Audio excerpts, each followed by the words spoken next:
Praise the Lord. I welcome you all in the matchless name of our Lord Jesus Christ to this Jehovah Ministries Facebook Live page. I would like to thank God first for giving me this opportunity to share His precious word with you all. And thank you Reverend Charanjit Singh Ji for inviting me to your page once again.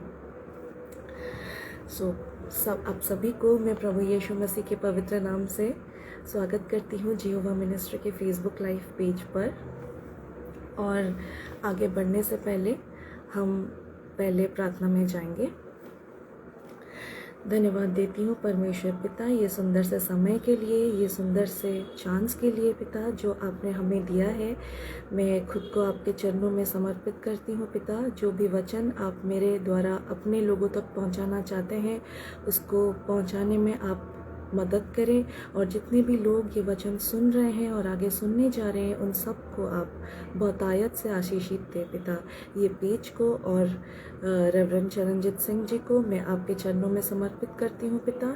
ये page के द्वारा अनेक लोग पिता आपको जानने के लिए जैसे सहयोग पाए, आप इसीलिए उनको और उनके पेज को बहुतायत से इस्तेमाल करें पिता।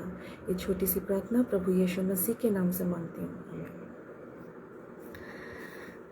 वचन में जाने से पहले मैं एक छोटा सा गाना गाना चाहूँगी, और वो है नमूना बनो। नमूना बनो युवा समय में, कोई तेरी जवानी को तुच्छ न जाने। नमूना बनो युवा समय में, कोई तेरी जवानी को तुच्छ न जाने। चाल से चलन से नमूना बनो, चाल से चलन से नमूना बनो। नमूना बनो युवा समय में, युवा समय में, कोई तेरी जवानी को तुच्छ न जाने। प्रार्थना करने में नमूना बनो, प्रार्थना करने में नमूना बनो। युवा समय में नमूना बनो, युवा समय में, कोई तेरे जवानी को तुच्छ न जाने। संगति रखने में नमूना बनो, संगति रखने में नमूना बनो। युवा समय में नमूना बनो, युवा समय में, कोई तेरी जवानी को तुच्छ न जाने। वचन पढ़ने में नमूना बनो, वचन पढ़ने में नमूना बनो। युवा समय में नमूना बनो, युवा समय में, कोई तेरी जवानी को तुच्छ न जाने।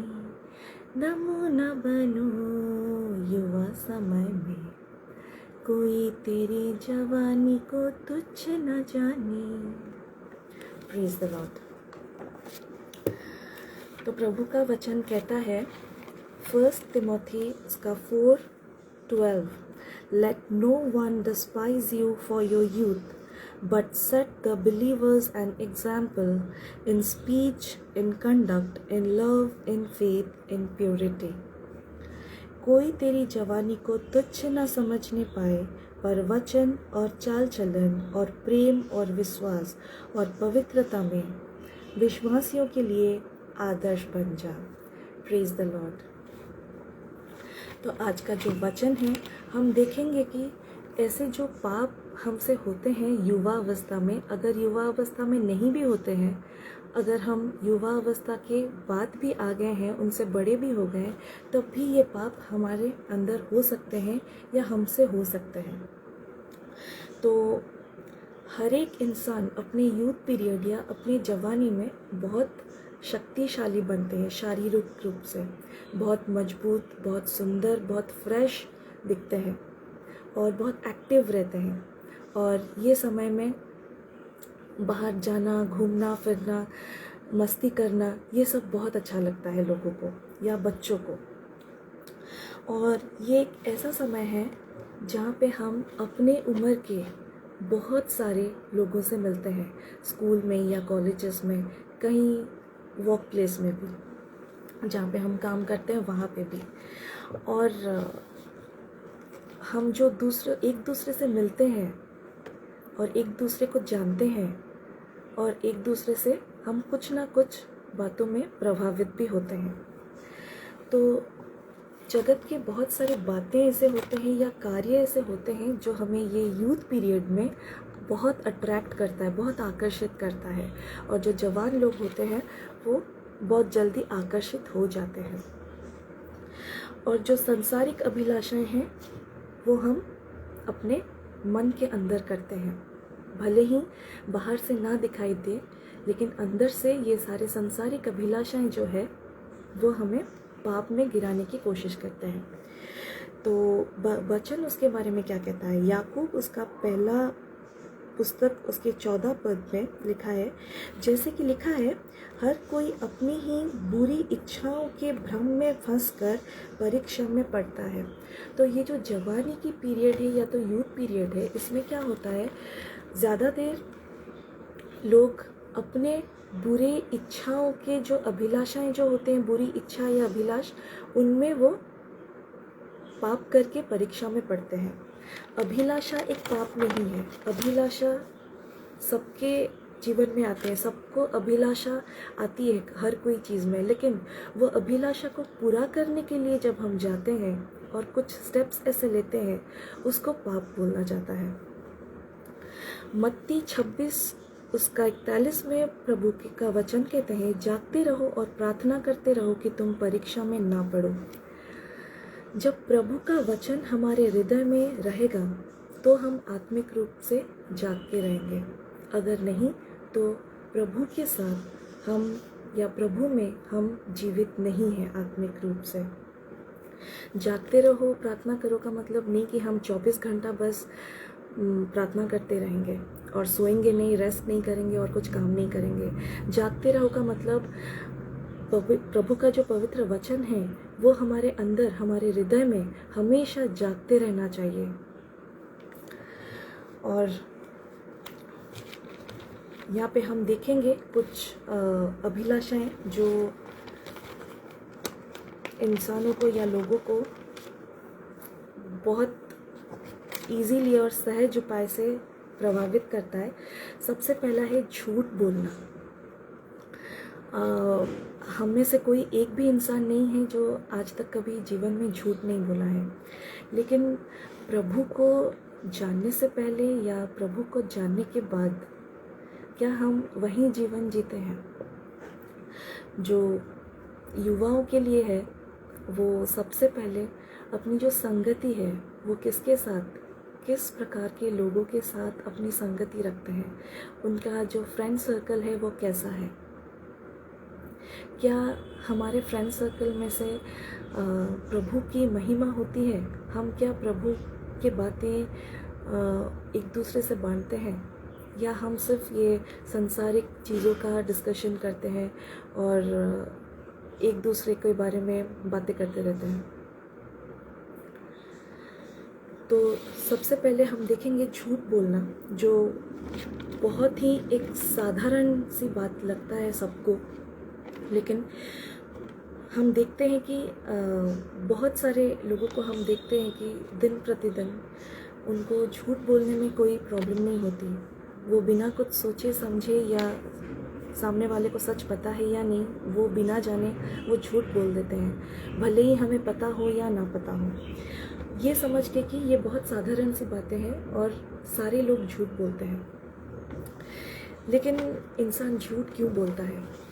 स्पेशली यूथ में, युवाओं के लिए झूठ बोलते हैं जब खुद की बड़ाई करनी हो या दूसरों को इम्प्रेस करना हो।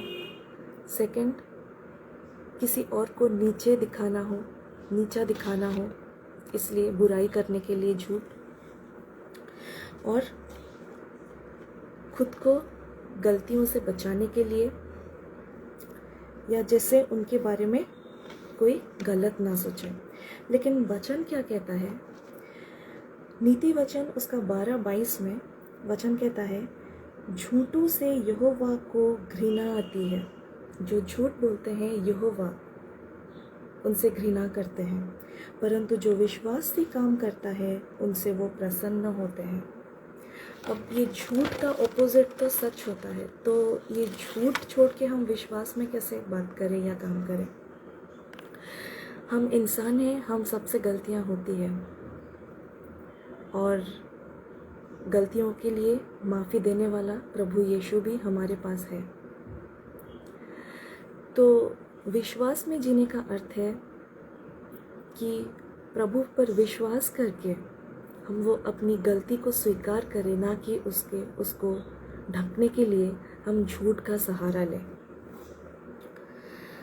और फिर दूसरा हम देखेंगे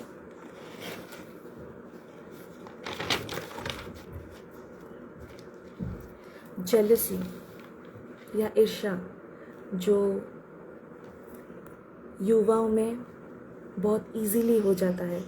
जब बच्चे नए नए कॉलेज जाते हैं या बड़े क्लास में जाते हैं तो ये सब चीज़ें उनके मन में आने लगते हैं। तो कुछ पाने की जो इच्छा है जो हमारी नहीं है उसको ईर्ष्या कहते हैं। कुछ ऐसे वस्तुएं हैं जो हमारे पास नहीं है लेकिन दूसरों के पास है और जिसकी आशा हम रखते हैं कि हमें वो मिल जाए, लेकिन हमें नहीं मिलती है। जब हम वही चीज़ दूसरों को मिलते हुए देखते हैं तो हमारे मन में कुड़कुड़ापन या क्रोध या फिर नफ़रत या फिर हम नाराज़ हो जाते हैं। अगर ये सब भावनाएं हमारे अंदर आते हैं किसी की उन्नति देखकर, तो फिर हमारे अंदर जेलसी की आत्मा है। और ये जो जेलसी है, भले ही हमें पता हो या ना हो, कहीं ना कहीं हम अगर खुद को जांचेंगे तो हम परख पाएंगे वचन के द्वारा।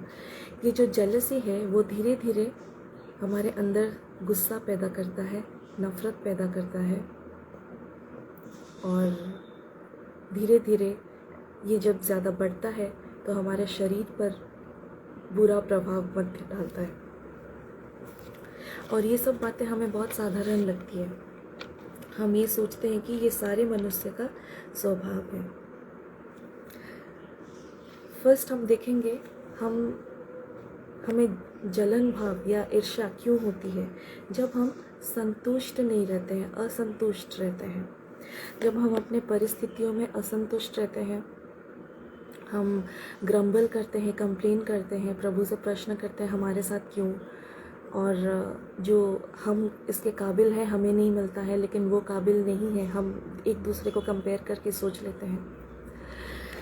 तो ये रहा फर्स्ट पॉइंट, डिससैटिस्फैक्शन या असंतुष्टि, जिसके कारण जेलसी आती है। दूसरा है कंपेयर। हम जब खुद को दूसरों के साथ कंपेयर करते हैं, खुद को दूसरों के साथ तुलना करते हैं कि ये मैं डिज़र्व करती हूँ या करता हूँ, उसको मिल गया, हमें नहीं मिल रहा है, हम तो इतने अच्छे हैं लेकिन उन्होंने तो हमारे साथ बुरा किया था, उनका इतना उन्नति हो रहा है, हमारा नहीं हो रहा है, हमने क्या किया। थर्ड है सेल्फिशनेस या तो स्वार्थीपन। जब हम सिर्फ अपने ही बारे में सोचते हैं, मैं ही ठीक हूँ, मैं ही अच्छी हूँ, मुझे ही सारे आशीषें मिलने चाहिए, मैं जो करती हूँ वो सही है। जब ये सब बातें रहते हैं तो हमारे अंदर ईर्ष्या पैदा होती है। तो जब हम देखते हैं कि जो हम चाहते हैं भले ही हम उसके योग्य हो या ना हो, और ना करके चाहिए कि